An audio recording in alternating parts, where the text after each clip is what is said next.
Miss Sprint Cup Kim Coon here. I'm so excited. It's my very first trip to Indianapolis Motor Speedway, and I've got a treat for you guys. I'm going to take you along because I'm going on a tour of the Hall of Fame Museum with none other than the Indianapolis Motor Speedway historian himself, Donald Davidson. Come along.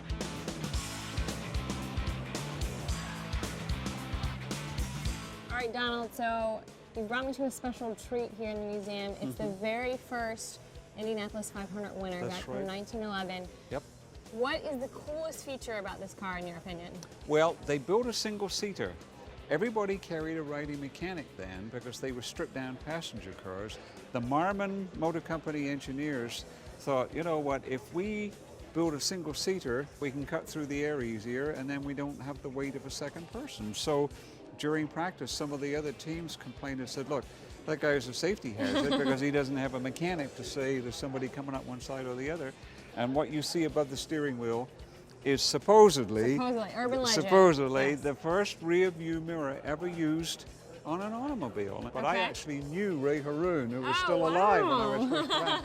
And I said, how did it work out? And he said, on those rough bricks, he said, it shook so bad I couldn't see a damn thing in it. But nobody knew that except me. Now, we've been checking out a lot of Indianapolis 500 cars. This one in particular, though, I hear has some NASCAR ties. Can you tell me a little bit about it? It was built in 1939, and it won the 1941 Indianapolis 500. In 1952, NASCAR created what they called the Speedway Division. Okay. And their idea was that they would have open-wheel, open cockpit cars run on the regular NASCAR tracks. But you couldn't run an Offenhauser racing engine. It had to be a stock engine.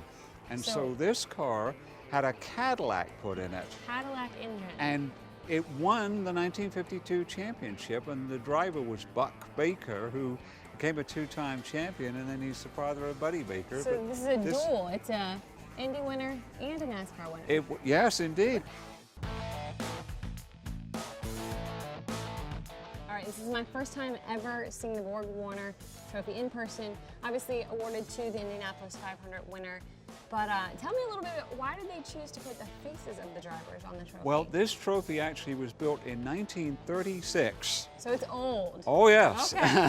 1936, and when it was unveiled, it had a bas-relief sculpture of every winner on it. So, you know, these heads have been on there since 36, and then each year thereafter, then they would add the new sculpture. Now, would you say this is like the thing people want to come and see when they come? It's one of the 2 or Museum? 3 most famous things that people want to see. So a lot of NASCAR Sprint Cup Series stars actually got their start in IndyCar, and I hear one Danica Patrick. This is actually her rookie car, correct? This is her rookie car in 2005. She finished 4th and was the first lady to lead the Indianapolis 500, and then she will be the 17th person to have done the 500 and the Brickyard, but she'll be the first female in the Brickyard 500. First female in the Brickyard 400.